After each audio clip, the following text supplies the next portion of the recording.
तो फ्रेंड्स, जो मैंने ये चुड़ैल की कहानी है वो मैंने पहला पार्ट डाला हुआ है और सेकंड पार्ट अब मैं आपको सुनाने जा रही हूँ।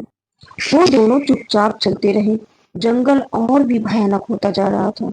अब अजीब अजीब सी आवाजें आने लगी थी, किसी के रोने की, किसी के हंसने की, और कभी कभी ऐसी आवाजें जैसे कोई भारी चीज फिसल रही हो। रोहन का दिल जोर जोर से धड़क रहा था। तुम शहर में क्या करते हो? औरत ने अचानक से पूछा। उसकी आवाज में वही कुछ अलग ही मिठास थी। कंपनी में काम करता हूँ, रोहन ने अच्छे से उत्तर दिया। उसे अब उससे बात करने में भी डर नहीं लग रहा था। शहर की जिंदगी अच्छी होती होगी ना, यहाँ गांव में तो कुछ भी नहीं है। उसकी बातों में एक अजीब सी खालीपन था। तभी रोहन की नजर उसके पैरों पर पड़ी। वो सफेद साड़ी पहनी थी जो जमीन में थोड़ी ऊपर थी, और उसके पैर उल्टे थे। एड़ियां आगे और पंजे पीछे की ओर। रोहन के रोंगटे खड़े हो गए। उसका खून जम सा गया। कंडक्टर की बातें, जंगल का भयानक माहौल, औरत को अजीब व्यवहार, उसकी चमकती आंखें, और अब ये कोई साधारण औरत नहीं थी, ये एक चुड़ैल थी। उसके मुंह से एक चीख निकलते निकलते रह गई। वो वहीं जड़वच्चा मतलब जकड़ा सा खड़ा हो गया। औरत रुकी और मुस्कुराते हुए पीछे मुड़ी। क्या हुआ, डर गए? उसकी आवाज अब मीठी नहीं बल्कि कर्श और भयानक थी। चांद की रोशनी ने उसका चेहरा कुछ अलग ही होने लगा। उसकी आंखें लाल अंगारों की तरह जलने लगी। उसके नाखून लंबे और नुकीले हो गए, और उसके खूबसूरत होठों पर कई जगह अब खून से सने दांतों वाली एक खौफनाक मुस्कान थी। तुम कौन हो? रोहन की आवाज कांप रही थी। मैं इस जंगल की रानी हूँ। वो हंसी, और उसकी हंसी किसी मरते हुए जानवर की चीख जैसी थी। और तुम आज रात मेरा भोजन बनोगे। इतना कहकर वो एक भयानक गति से रोहन की ओर झपटी। रोहन ने पूरी ताकत से खुद को पीछे धकेला और विपरीत दिशा में भागा। उसे नहीं पता था कि वो कहाँ जा रहा है, बस उसे उस चुड़ैल से दूर जाना था। कहाँ भागोगे मुझसे? ये मेरा जंगल है। चुड़ैल की आवाज उसके पीछे पीछे आ रही थी। रोहन पागलों की तरह भाग रहा था। झाड़ियों से उसके कपड़े फट रहे थे, कांटों से उसका शरीर छिल रहा था, पर उसे कोई परवाह नहीं थी। उसे बस अपनी जान बचानी थी। पीछे से चुड़ैल के भयानक अट्ठास की आवाज आ रही थी। कभी वो उसके ठीक पीछे महसूस होती, तो कभी थोड़ी दूर पर। अचानक रोहन के पैर जड़ पर टकराए और वो मुंह के बल गिर गए। उसका मोबाइल हाथ से छूटकर दूर जा गिरा, और उसकी टॉर्च बुझ गई। अब चारों ओर घना अंधेरा था। उसने उठने की कोशिश की, पर उसके टखनों में शायद मौज आ गई थी। हा हा, अब कहाँ जाओगे? चुड़ैल की आवाज ठीक उसके ऊपर से आई।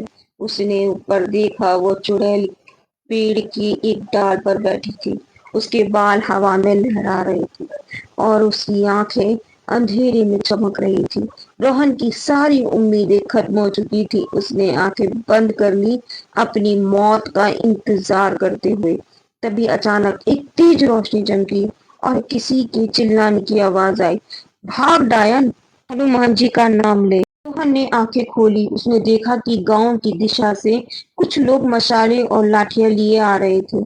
उनमें से एक अधेड़ उम्र का व्यक्ति, जिसके हाथ में एक चमकता हुआ त्रिशूल था, चुड़ैल को ललकार रहा था।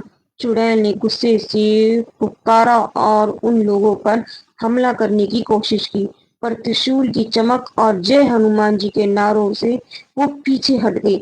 तुम सब बचोगे नहीं, मैं फिर आऊंगी, ये कहकर वो अंधेरे में विलीन हो गई। पर उसकी आकर्ष हंसी और अभी भी जंगल में गूंज रही थी।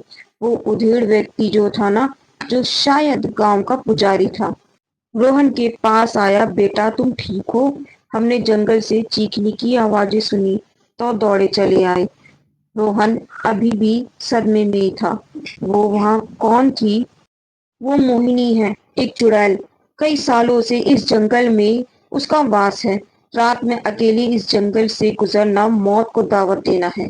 पुजारी ने उसे सहारा देकर उठाया। गांव वाले रोहन को घेर कर कालपानी गांव की ओर ले चले।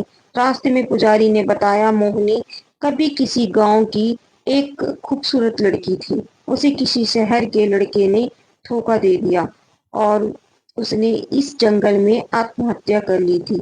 तब से उसकी आत्मा भटक रही है। खासकर शहर से आने वाले नौजवानों को वो अपना शिकार बनाती है। ये सुनकर रोहन के शरीर में सिरहन सी दौड़ गई।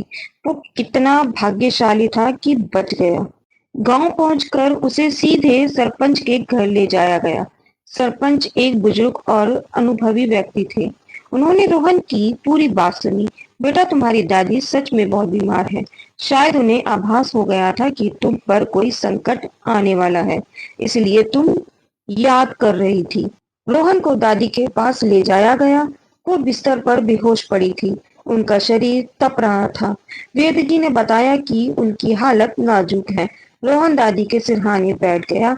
उसके मन में अपराध बोध था। शायद अगर वो समय पर पहुंच जाता तो दादी की ये हालत ना होती और वो चुड़ैल, क्या है वो, सच में वापस आएगी।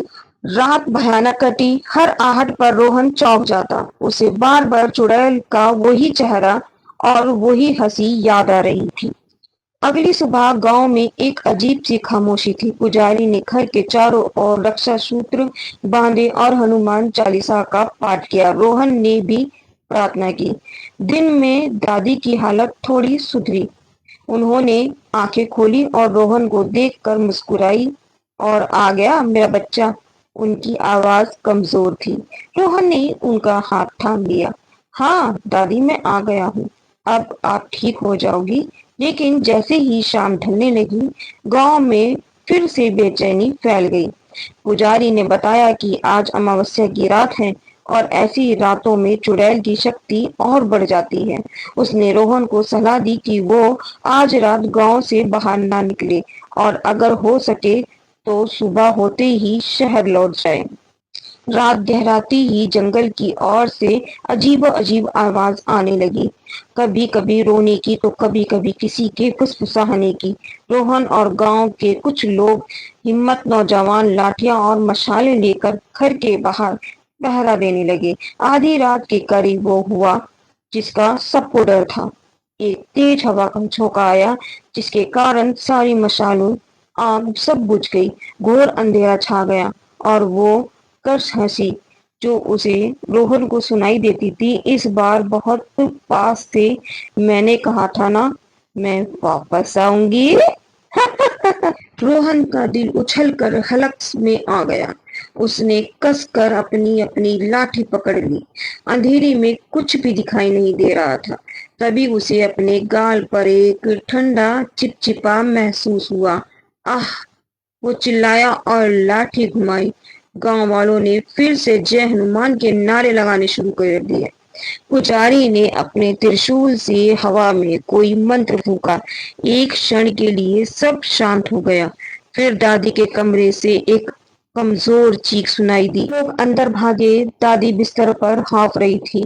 उनकी आंखें डर से फैली हुई थी। वो वहीं खिड़की पर थी। उन्होंने कांपते हुए कहा, खिड़की खुली हुई थी और हवा में वो चमेली और सड़ान की गंध तैर रही थी। पुजारी ने तुरंत तुरंत खिड़की बंद की और मंत्र पढ़ने लगा। रोहन ने दादी को संभाला। उस रात किसी की आंख नहीं लगी। हर कोई दहशत में था। सुबह जब सूरज की पहली किरण धरती पर पड़ी, तब जाकर गांव वालों ने राहत की सांस ली। चुड़ैल जा चुकी थी, पर उसका खौफ अभी भी हवा में मौजूद था। दादी की हालत अब और बिगड़ भी चुकी थी। वेद जी ने भी जवाब दे दिया। रोहन समझ गया था कि शायद चुड़ैल ने अपना काम कर दिया है। 2 दिन बाद दादी शांत हो गई। रोहन ने भरी मन से उनका अंतिम संस्कार किया। गांव वाले उसके साथ थे, पर हर किसी के चेहरे पर एक अनकहा डर था। पुजारी ने रोहन से कहा, बेटा, अब तुम शहर लौट जाओ। ये जगह तुम्हारे लिए सुरक्षित नहीं है। मोहिनी तुम्हें पहचान गई है। वो तुम्हें छोड़ेगी नहीं। रोहन जानता था कि पुजारी सही कह रहा है। उसका मन अब गांव और उस जंगल से उब चुका था। अगले दिन वो शहर के लिए रवाना हो गया। बस स्टॉप पर उसे वही कंडक्टर मिला। इस बार उसने रोहन को सहानुभूति भरी नजरों से देखा। मैंने कहा था ना बाबूजी। रोहन कुछ नहीं बोला। वो बस में बैठ गया। शहर लौटकर भी रोहन को कई रातों तक तो नींद नहीं आई। उसे बार बार वो भयानक जंगल और वो चुड़ैल का चेहरा, उसकी हंसी याद आती रही। उसे लगता था जैसे कोई अदृश्य शक्ति अभी भी उसका पीछा कर रही है। उसे कालपानी गांव का वो जो अंधेरा था ना, उसके बारे में कभी किसी से बात नहीं की। वो भयानक रात और अजनबी चुड़ैल उसकी जिंदगी का एक ऐसा काला अध्याय बन गई थी जिसे वो कभी नहीं भूल सकता था। कभी कभी वो रात में अकेला होता तो उसे लगता जैसे खिड़की के बाहर से कोई उसे घूर रहा है और हवा में चमेली और सड़ान की मिली जुली जैसे गंध होती है ना, वो तैर रही हो। क्या मोहिनी सच में उसका पीछा कर रही है या उसका वहम था? ये एक ऐसा सवाल था और ये ऐसी अनसुलझे रहस्य थे। सबसे ज्यादा डराता था जंगल की वो भयानक रातें। उसे हमेशा के लिए उसके जहन में एक खौफनाक सस्पेंस बनकर ही रह गई थी। दोस्तों, अगर हमारे साथ भी कुछ ऐसा भयंकर कुछ भी हो जाता है ना, तो हम भी नहीं भूल पाते उन चीजों को। तो ये तो रोहन की कहानी थी। अगर दोस्तों कहानी अच्छी लगे तो प्लीज लाइक कीजिएगा। कमेंट में मुझे बताइएगा कि कहानी आपको कैसी लगी।